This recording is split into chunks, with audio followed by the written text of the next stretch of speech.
دوستان ارجمند، درود و سلام بر شما. اینک یکی از برنامه‌های یوتیوب کانال روزنامه جمهوریت از پیش‌روی شما و امروز ما بسیار یک مهمان عزیز داریم و به معنای تامش روشنگر، این که از فرهنگنگار جوان آذر سعیدوف هستند و این برادری ارجمند در دوام 25 سال فعالیتشان آموختن زبان‌های گوناگون از جمله روسی و انگلیسی در پرتو سیاست سرور کشور محترم امالی رحمان در مورد آنکه دانستن حداقل دو زبان خارجی، این انگلیسی و روسی را حتمی تعیین کردند. آینده با کار تامین شدن جوانان هم از زباندانی آنها وابسته است.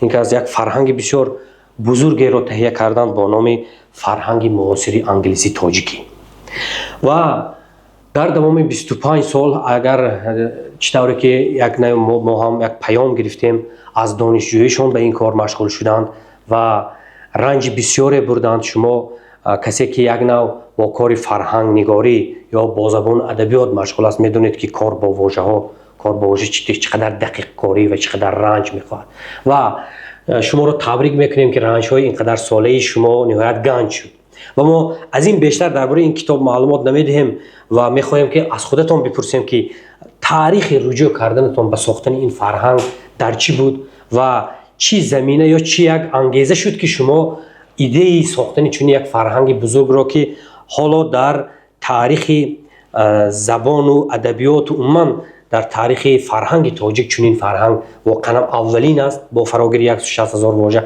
از کجا آغاز شد؟ سپاسگزارم و درود بر شما، بر بینندگان برنامه شما. واقعا این فرهنگ با آسانی دست نداده است و در اوان دانشجویی با چند مشکلی روبرو شدیم که انگیزه بود برای ترتیب دادن این فرهنگ.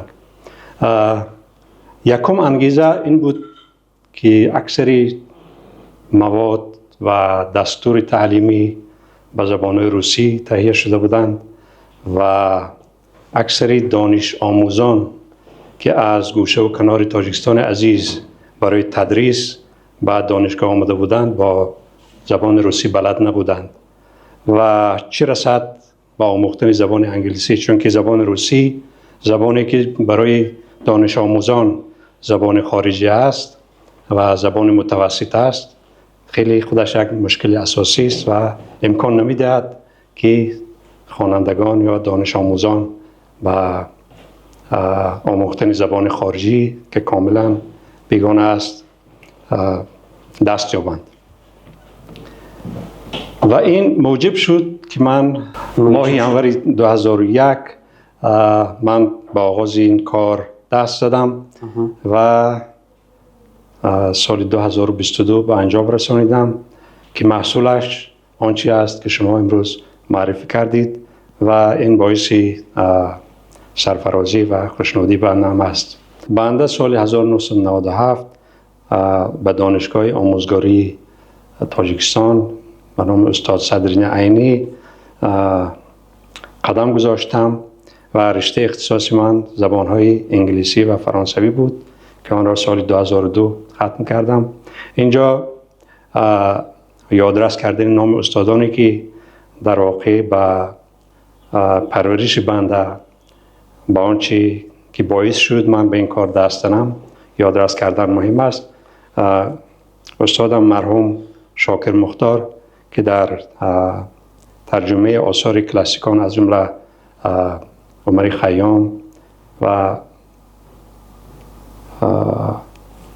حافظ شیرازی به زبان فرانسوی خیلی زحمت کشیدند. سپاسگزاری خود را عرض میکنم. البته من فکر میکنم که تا زمانی که شما با اولین واژه ها رو به خاطر این فرهنگ آغاز کردید و ایده ساختن چون یک فرهنگ بزرگ در سرتان آمد، آیا پیشتر تجربه فرهنگ سازی داشتید یا اولین و آخرین تجربهتون همین است؟ قبل از آغاز کردن این فرهنگی که در واقع حجماً و از نگاه واژه سازی و واژه پردازی در واقع کلانترین است، من تجربه نگاشتن فرهنگ‌های دیگر نیز داشتم.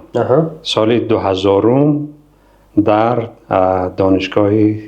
دانشکده زبان‌های کم معمول دنیا که قرارگاهش در واشنگتن است، ما با یک گروه زبانشناسان و مترجمان همکاری کرده بودیم و نتیجه همکاری یک فرهنگ تاجیکی انگلیسی شد که سال 2005 در ایالات متحده آمریکا چاپ شد، ولی متاسفانه برای تاجیکستان دسترس نیست چون که خود کتاب اصلا در آمریکا چاپ شده است و به تاجیکستان نامده است. از صحبت شما یک گره دیگر پیش روی ما می آید که شما گفتید که برای دانشکده زبان‌های کم معمولی آمریکا فرهنگ تهیه کردید با یک گروه زبانشناسان دیگر، درست؟ در حال هنوز دانشجو بودید. بله. این عجیب است، اما یک چیز دیگر از این سوال برمیخیزد که آیا زبان تاجیکی به گروه زبان‌های کم معمول شامل می شود؟ سوال شما خیلی سوالی به مورد است و درست هم هست. زبان تاجیکی از نگاه مقیاس گوییم به زبان‌های شرق ایرانی وارد می شود و کم معمول نیست، ولی از نگاه خارجی ها از بس که محدوده این زبان تاجیکستان است و یک قسم تاجیک زبان ازبکستان است، شاید از این لحاظ آنها این زبان را کم معمول گفته باشند، لیکن زبان تاجیکی یک جزء زبان پارسی است که البته پهناور است و زبان فاخر هم است. یعنی که آنها شاید در همون تدوین لغت آیین‌نامه یا نظامنامه‌شون اون بوده است که تنها استفاده برندگان حدود تاجیکستان رو در نظر گرفته باشند. شاید این خاطر شاید کم معمول، شاید از این نگاه کم معمول ثابت باشند، ولی هیچگاه زبان تاجیکی کم معمول نبود و تاریخی که زبان ما دارد در قطار زبان پارسی خیلی پهناور است و عمیق هم است.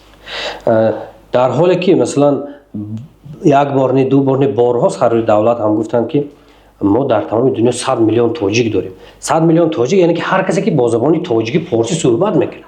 ما 100 میلیونی کم نیست، البته درست. شماری کمی نیست. فکر میکنم اونها تنها شاید در حدود تاجیکستان از نظر جغرافی تنها تاجیکستان رو به نوبت گرفتند که شاید گفتند کم معمول.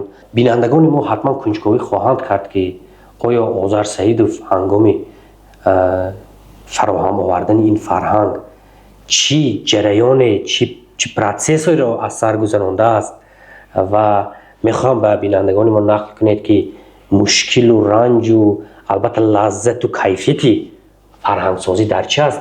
یک کمی از لحظه از ساختن فرهنگتان، رنج های مشکلی که پیش آمد از اونها نقل کنید. در واقع کار فرهنگنگاری کار بسیار سنگین است، لیکن از بس که اون تجربه که من داشتم و شوقی که من برای کلمه جویی یا که جستجوی معنی های کلمه ها به زبان تاجیکی پیگیری میکردم، یک دلبستگی در دل من ماند و بعد از این کاری که من در چارچوبه لایحه آمریکایی ها انجام دادم، این دلبستگی شاید گویم یک عمر در دل و بطن من ماند، ولی مشکلات هم وجود داشتند. در آن دانشجویی حتی کاغذ یافتن یا خودکار یافتن یک مسئله در واقع سنگین بود، لیکن هر جا یک پاره کاغذ یگان دانه خودکار می یافتم حتما برای انجام دادن این کار صرف می کردم. و یک لحظه جالب هم هست، وقتی دستنویسی این را من تمام کردم و در تهخانه خانم نگاه داشتم، حتی دوستها در اومدن این پاره کاغذها رو پراکنده کردن، از درون اون صندوق چیز نیافتند و این کاغذهای پراکنده را همون طوری که بود همون گذاشتن رفتند. و یک لحظه دیگر این بود که اون دستنویسایی که من حفظ میکردم پابرجام ماندن، هرچند اون اندیشه های جوانی من تا این وقت تغییر خوردن. و یک روز همراه فرزندا خطی که در آن خودکارهای خالی جای داشتن حساب کردیم، تقریبا زیر 500 دانه خودکار رفته. البته در زندگی بعضی وقتی هر کار هر روز در سر شما تکرار می‌یابد، شاید دلبزن هم باشد. بله. و در این جریان بعضا وقت از زمین دلگیری روزگار یا نمیدونم از مسئله هایی که پیش روی آدم در جریان روزگار به وجود می آید کمتر دلگیر هم شدم، چون که این کار خیلی کار دلگیر کننده است. بعضا شبها خوابم نمی برد، بعضا سر کلمه ها فکر می کردم که این را چخیل من روی کاغذ دارم که برای خوانندگان، برای آموزندگان آسان فهم معنی رس باشد. دو سه بار از بحر نوشتن این چیز گذشتم، ولی آن شوقی که در دل مانده بود مرا وادار میکرد که به این کار ادامه دهم. همون یک آتشکی که هنوز خاموش نشده بود از نو علنگی بلندتر رو درست درست عیناً. بیاید در مورد چند جمله بگویید در مورد اون که پیش از این فرهنگ های انگلیسی تاجیکی تا چند کلمه رو فرا میگیرند و مؤلفانش که هایند در مورد اونها صحبت میکردید. در واقع پیش از این کارهای معین انجام شدند، از جمله در دوران اتحاد شوروی شهاب و برکه و فرهنگ های خرد حجم ترتیب داده بودند که برابر 30,000 کلمه رو در بر میگرفت. ولی بعدتر در زمان استقلال استاد پروانه جمشید، عبدالسلام محمد نظرов کتاب های حجما کلانتر نیز تهیه کردند که آنها حالا دسترسی خوانندگان است. ولی آن کاری که من کردم در واقع از نگاه معنی، از نگاه فراگیری شماری واژه ها وسیع است. 160,000 ماده لغوی را در بر میگیرد و معادل های تاجیکی آن خیلی سفته، معنی رس و نشان رس سرچین شدند که به خواننده مشکلی رو آوردن به فرهنگ های دیگر را نمی دهد. یعنی از این فرهنگ خوانندگان می توانند با آسانی راحت معادل های تاجیکی لازم را پیدا کنند. و حدی اکثر کوشش کردم که معادل های تاجیکی فراگیری معنی های فراختر باشند. تا بعضی ماده های لغوی تا 35-40 معنای کلمه را اینجا آوردم که نه در هر فرهنگ شما این معادل ها را یافته میتونید. حالا یک گپی خوبی گفتید در مورد اون که زمانی که تکنیک و تکنولوژی هنوز رشد نکرده بود و هر کس هم راستی رویانه نداشت، یعنی کامپیوتر نداشت، نوتبوک و این چیزها که بسیار کم دسترسی ما بود، شما گفتید همه را دست نویس، یعنی که به همون شیوه کلاسیکی فراهم می‌آوردید. درست وقتی که تکنیک و تکنولوژی با این کار شما پیوست، کار شما تا کجا آسان شد؟ آشکارا میگم که در مورد کاربرد تکنیک کامپیوتری من در حقیقت در اختیار 3-4 کامپیوتر در اختیار داشتم، لیکن از بس که انمی برنامه‌های کامپیوتری حرف‌های تاجیکی نداشتند، من این رو به طور خودم گویا که حرف‌های تاجیکی می‌ساختم. فرض کنیم اوی زده رو او و ستارچه می‌موندم و بعد از آن تبدیل می‌کردم به اوی زده دار.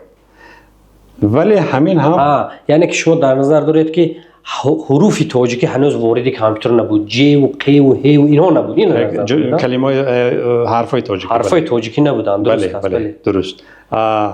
ولی این برنامه‌هایی که حالا حروف تاجیکی دارن خیلی دیرتر پیدا شدن. در این فرایند، در این پروسس من چند بار نسخه‌های الکترونی این فرهنگ را قسم از دست دادم به علت همخوانی نداشتن گونه‌های پیشینه کامپیوتری با گونه‌های بعدینه او. لیکن هم مشکل خودش را دارد، چون که زبان انگلیسی ترانسکریپشن دارد، یعنی طرزی تلفظی هر یک کلمه در درون حوزه‌های کنجدار آورده می‌شوند و طرزی درست تلفظ این کلمه را برای خواننده افاده می‌کنند. انا از این نقطه نظر، از بس که در صفحه کلید کامپیوتر این علامت ها یا حرف ها نیستن، من مجبور میشدم از بایگانی علامت های کامپیوتر استفاده برم و هر یکش را یک میچینم. یعنی که همچون سیمبل بذارید که نپرد، دیگر تغییر نیابد. بله. بعد از که چاپ کردید طلبات یا همون نیازمندی مردم را چگونه ارزیابی میکنید وابسته به فرهنگتون؟ این فرهنگ در حجم 300 نسخه چاپ شده است و صفت چاپش هم خیلی عالی است. کاغذهاش خیلی سره انتخاب شدند. در کتاب فروش های شهر موجود هستند و باور دارم که این نیاز زبان آموزی خوانندگان را یا که دلبستگان زبان تاجیکی را برآورده می‌کند.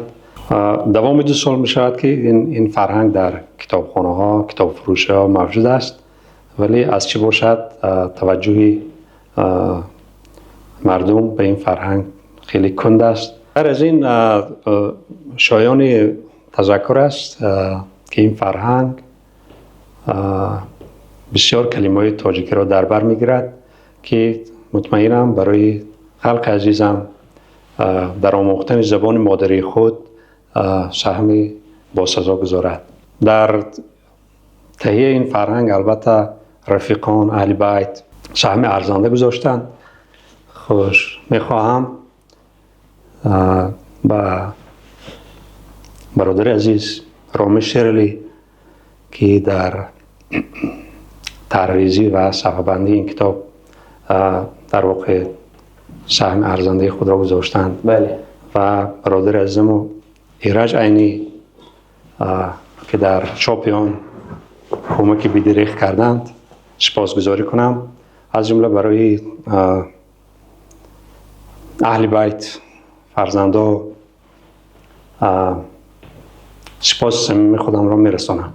یک نکته مهمه که واقعا هم خودی مؤلف فرهنگ آذر سعیدوف یادآور شدند این آن است که کتاب تنها برای آنهای انشا نشده است که میخوان زبان انگلیسی را آموزند، بلکه این کتاب اگر از یک 60,000 واژه عبارت باشد، تصور کنید که شاید 80,000 واژه که در همین کتاب است واژه های تاجیکی، پارسی است، واژه هایی که من شما میآموزیم و واژه هایی که ما از مادر ما شنیده بزرگ شدیم. و هر کس که به زبان خودش ارج میگذارد، هر کس که زبان خودش را دوست می‌دارد و برای زبان خودش دلش می‌سوزد، حتما باید این فرهنگ را ورق بزند و حتی این فرهنگ میتواند معرفی من و شما برای تمام جهان که امروز اکثر مردم دنیا با زبان انگلیسی حرف میزند باشد. ما نسل جوان واقعا هم خوشبختیم و افتخارمند هم هستیم که واقعا در زمان استقلال صاحب چنین یک فرهنگ بزرگ انگلیسی تاجیکی گشتیم. دوستان ارجمند، ما با امید آن که شما پیگیری برنامه‌های ما در یوتیوب کانال روزنامه جمهوریت باشید به شما خیر خوش میکنیم. خدا نگهبانتان و بار دیگر مهمان عزیزمان آذر سعیدوف فرهنگنگار بسیار هم کار دیده و کار کشته را به روزنامه جمهوریت خوش آمدید میگیم. سلامت باشید.